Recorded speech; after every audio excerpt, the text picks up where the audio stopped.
Hello students, मैं पीयूष राजपूत और आपका अपना चैनल पीयूष कोचिंग क्लासेस। तो बच्चों, हमने लास्ट क्लास में प्रॉपर्टीज ऑफ डिटर्मिनेंट्स देखी थी। आज हम देखने जा रहे हैं प्रोडक्ट ऑफ डिटर्मिनेंट्स। तो आपने देखा था कि मैट्रिक्स में हम दो मैट्रिक्स की मल्टीप्लाई कैसे कर रहे थे। तो हम क्या करते थे, रो बाय कॉलम मल्टीप्लाई करते थे। तो इसमें भी हम ऐसा ही करते हैं कि डिटर्मिनेंट की अगर हमें मल्टीप्लाई करनी है तो रो बाय कॉलम भी कर सकते हैं। जैसे देखते हैं, मान लो मेरे पास एक डिटर्मिनेंट है A1 B1 C1, A2 B2 C2, A3 B3 C3। एक दूसरा डिटर्मिनेंट है α1 β1 γ1, α2 β2 γ2, α3 β3 γ3। तो आप मैट्रिक्स में क्या करते थे बच्चों, तो रो बाय कॉलम ऐसे ही करते थे। सेम इसमें भी ऐसे ही करते हैं। चलो, रो बाय कॉलम मल्टीप्लाई करते हैं। A1 α1 plus B1 α2 C1 α3। Clear है। अगला सी A1 β1 B1 β2 C1 β3। क्लियर है। अब हमारे पास किसका नंबर आता है, इसी की रो की हम किस में कर रहे हैं, A1 γ1 B1 γ2 C1 γ3। यानी कि इस रो की इस कॉलम में पहला एलिमेंट, इस रो की दूसरे में दूसरा एलिमेंट, इस रो की तीसरे कॉलम में तीसरा एलिमेंट। अब अगली रो का नंबर आता है A2 α1, फिर उसके बाद B2 α2 C2 α3। क्लियर है बात इतनी। फिर उससे अगला A2 β1 B2 β2 C2 β3। क्लियर है बात। अगला देखते हैं A2 γ1 B2 γ2 C2 γ3। क्लियर है बात इतनी। अब देखो तीसरे की मल्टीप्लाई कर लेते हैं। A3 α1 B3 α2 C3 α3। क्लियर है।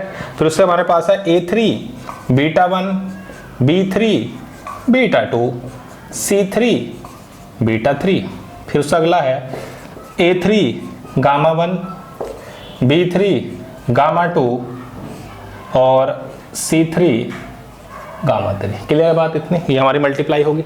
अब देखो बच्चों, हमने क्या देखा था, जो हमारी डिटर्मिनेंट की पहली प्रॉपर्टी थी वो ये थी कि अगर हम रो को कॉलम में चेंज कर दें या कॉलम को रो में चेंज कर दें तो डिटर्मिनेंट की वैल्यू पर कोई फर्क नहीं पड़ता था। तो देखो बच्चों, हमने यहाँ जो मल्टीप्लाई करी वो क्या करी, रो बाय कॉलम करी, यही तो करी।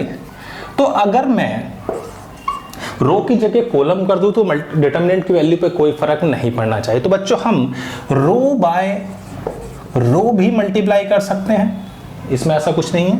आप रो बाय या कॉलम बाय रो भी मल्टीप्लाई कर सकते हो और कॉलम बाय कॉलम भी मल्टीप्लाई कर सकते हो। क्लियर बात है।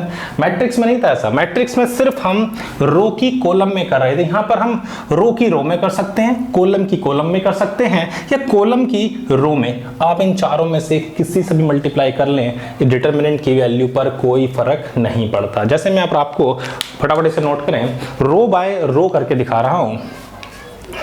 अब देखो बच्चों, रो बाय रो कैसे करते हैं। आप फर्स्ट रो के एलिमेंट से मल्टीप्लाई करें। जैसे हमारे पास del 1 del 2 को हम लिख सकते हैं A1 α1 B1 β1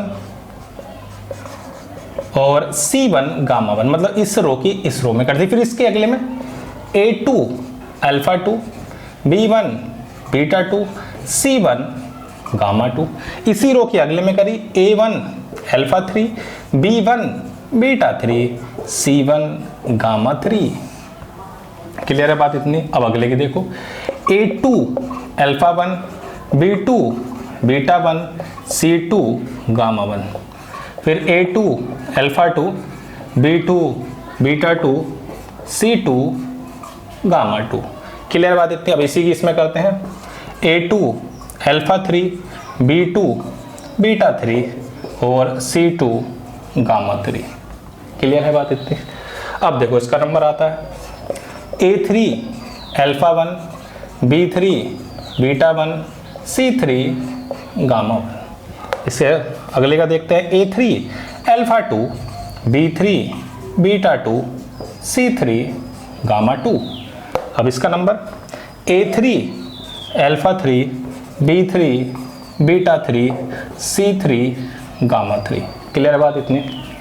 अब देखो बच्चों, हमारे पास अब हमने रो की रो में मल्टीप्लाई कर दी। आप चाहो इसका डिटरमिनेंट निकालो चाहे उसका डिटरमिनेंट निकालो, उसमें कोई चेंज नहीं होगा। तो आप मल्टीप्लिकेशन में क्या ध्यान दोगे, आप रो की रो में भी कर सकते हो, रो की कॉलम में कर सकते हो, कॉलम की कॉलम में कर सकते हो, या कॉलम की रो वाइज भी कर सकते हो, कोई दिक्कत। चलो भाई फटाफट से देखो, मैं आपको एक एग्जाम्पल लेके दिखा रहा हूँ कि वैल्यू चेंज होती है या नहीं। तो भाई देखो, आपके पास कोई भी स्क्वायर मैट्रिक्स हो सकता है जिसका आप डिटरमिनेंट निकाल रहे हैं। तो मैं एक 2x2 मैट्रिक्स लेता हूं ताकि आसान रहे थोड़ा। मान लो एक मैट्रिक, वो डिटरमिनेंट आपके पास है 2 0 4 1। एक दूसरा आपके पास है 1 2 3 1। ठीक है बच्चों, अब आप इसकी मल्टीप्लाई कर रहे हो।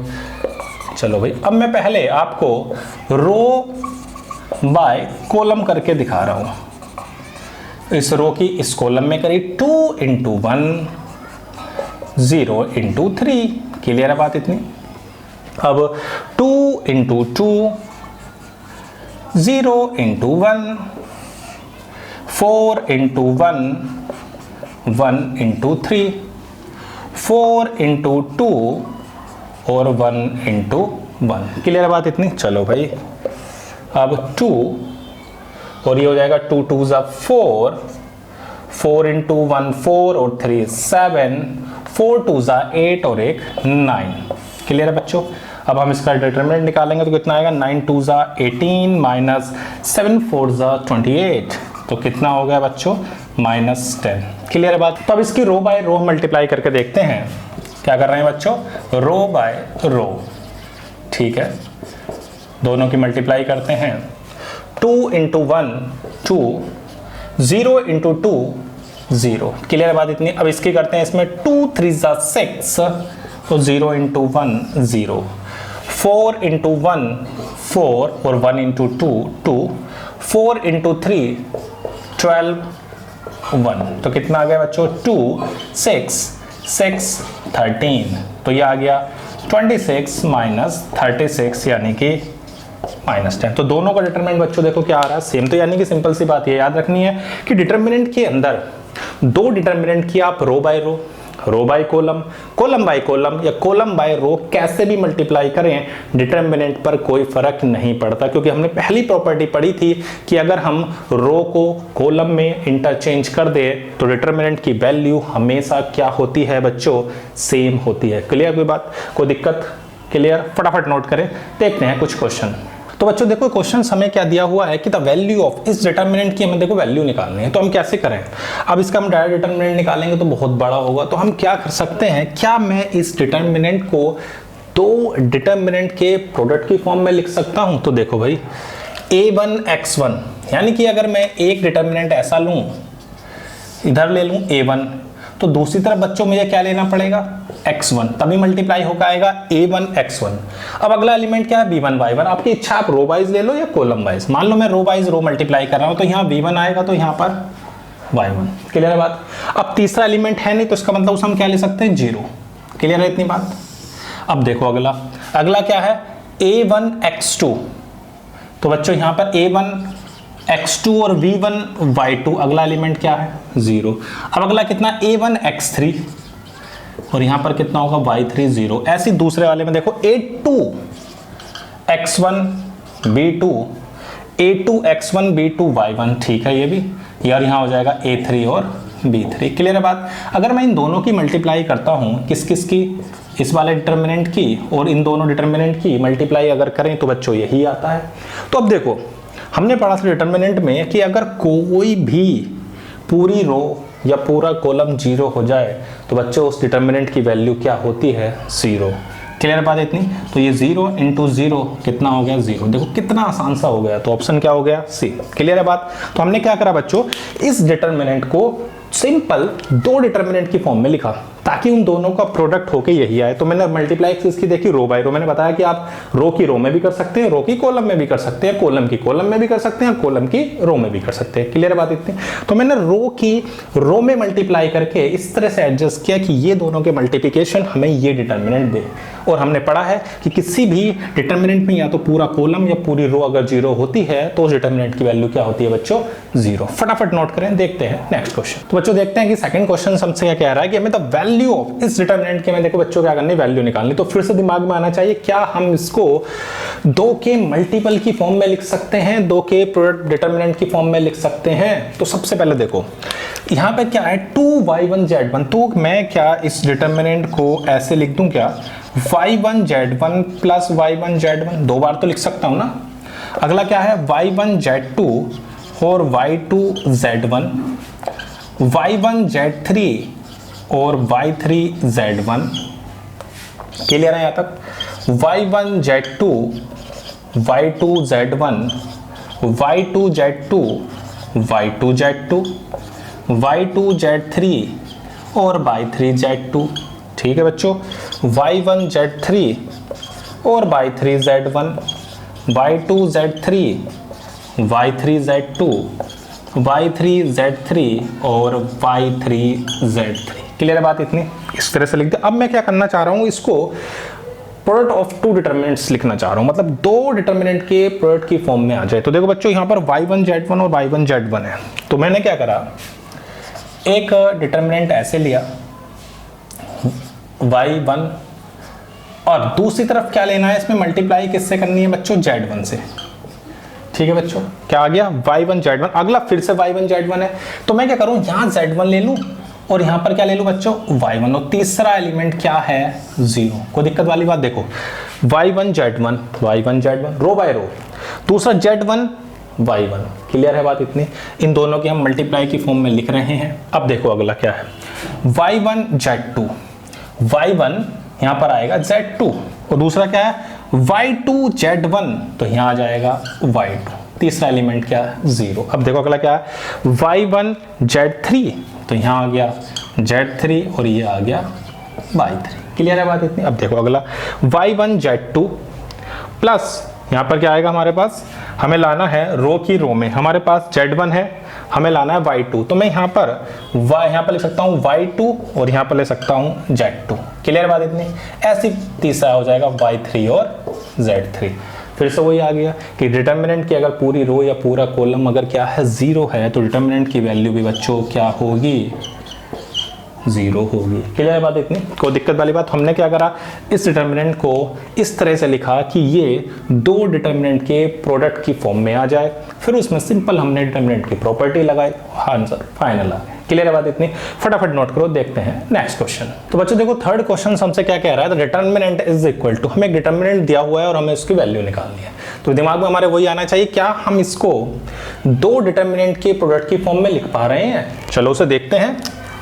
हमारे पास cos a माइनस बी का फॉर्मूला होता था cos a cos b plus sin a sin b। सबसे पहले इसमें हम क्या कर रहे हैं बच्चों, फॉर्मूला ओपन कर दे रहे हैं, cos a cos b plus sin a sin b। उस फॉर्मूले का यूज किया तो हो गया cos बीटा माइनस अल्फा का cos beta cos alpha sin beta sin alpha. अगले में क्या हो जाएगा, cos gamma cos alpha sin gamma sin alpha. Clear है। अगला है हमारे पास cos alpha cos beta sin alpha sin beta. Clear है। अगला हम लिख सकते हैं cos gamma cos beta sin gamma sin beta. उससे अगला हो जाएगा cos alpha cos gamma sin alpha sin gamma. फिर हो जाएगा cos beta cos gamma sin beta sin gamma और ये है 1। अब देखो इन 1 को कैसे लिखें, तो अगर 1 की हम आइडेंटिटी को देखें तो साइन और कोस में एक आइडेंटिटी होती थी, sine square alpha plus cos square alpha is equal to 1, या sine square beta plus cos square beta is equal to 1, या sine square gamma plus cos square gamma is equal to 1। इन identities का हम use कर सकते हैं कि sine square A plus cos square A is equal to 1, इस identity को हम यूज करें। चलो भाई, अगर मैं इस 1 को देखूं, इस 1 की जगह मैं यहाँ लिख पा रहा हूँ जैसे कि साइन स्क्वायर अल्फा या कोस स्क्वायर अल्फा, आप लिख दो उस फॉर्म में। तो कोस स्क्वायर अल्फा और साइन स्क्वायर अल्फा इस 1 की जगह लिख दिया, ये आपने ऐसे ही रखा। कितना है आपका, कोस beta cos alpha sign beta sine alpha. अगला हो जाएगा कोस gamma cos alpha sine gamma sine alpha. Clear है इतनी बात? चलो भाई, इसको भी ऐसे लिख लेते हैं, कोस अल्फा कोस beta sign alpha sign beta. इस बार 1 की जगह मैं लिख पा रहा हूं कोस स्क्वायर बीटा की फॉर्म में लिख दूं। इस बार cos square beta sine square beta, cos gamma cos beta sine gamma और साइन बीटा, साइन गामा और साइन बीटा। ठीक है बच्चों, अगला है cos alpha cos gamma sine alpha sine gamma. Clear है? अगला है cos beta cos gamma sine beta sine gamma, और यहां पर क्या लिख सकते हैं बच्चों, cos square gamma plus sign square gamma. Clear है? अब इसको 2 की फॉर्म में लिखना है। चलो भाई देखते हैं। अभी तो कंफर्म है कि कोस की कोस में मल्टीप्लाई होगी तभी आएगा। चलो भाई, यहां लिखा कोस अल्फा, तो दूसरी तरफ भी हमने क्या लिख दिया, कोस अल्फा। यहां पर क्या है, साइन, तो यहां भी क्या होगा बच्चों, साइन, तो इधर भी क्या होगा, साइन।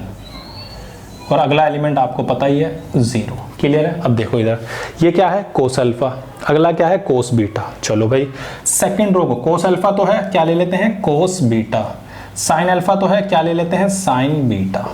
ऐसे यहां पर हो जाएगा कोस गामा साइन गामा और 0। अब देखो इसमें अगला अगर हम देखें कोस स्क्वायर बीटा, तो यहां पर आएगा कोस बीटा, इधर आएगा साइन बीटा, यहां आएगा कोस गामा और यहां आएगा साइन गामा। सिंपल। अब आप देखो इन दोनों की मल्टीप्लाई करके सेम यही यार। अब देखो किसी भी डिटर्मिनेंट में अगर पूरी रो या पूरा कॉलम 0 है तो इसका मतलब डिटर्मिनेंट की वैल्यू बच्चों क्या है, 0। तो हमने क्या करा, किसी भी तरीके से इन दोनों डिटर्मिनेंट को इस फॉर्म से लिख लिया। ठीक है बच्चों, तुम्हारा काम सिर्फ ये था कि किसी भी तरीके से डिटर्मिनेंट को 2 डिटर्मिनेंट के प्रोडक्ट की फॉर्म में लाना, उसके बाद अपनी प्रॉपर्टी का यूज करना है। क्लियर है इतनी बात? तो बच्चों इस क्लास में हमने देखा कि अगर हम डिटर्मिनेंट की मल्टीप्लाई कर रहे हैं तो जरूरी नहीं है कि हम रो की कॉलम से करें, रो की रो से भी कर सकते हैं, कॉलम की कॉलम से भी कर सकते हैं और कॉलम की रो से भी कर सकते हैं। डिटर्मिनेंट पे कोई फर्क नहीं पड़ता। क्यों? क्योंकि हमने पहली प्रॉपर्टी पढ़ी थी कि अगर रो को कॉलम में इंटरचेंज करें तो डिटर्मिनेंट की वैल्यू हमेशा क्या होती है बच्चों, सेम रहती है। फिर हमने इस पर कुछ क्वेश्चंस देखे। तो बच्चों इस क्लास में सिर्फ इतना ही। Thank you.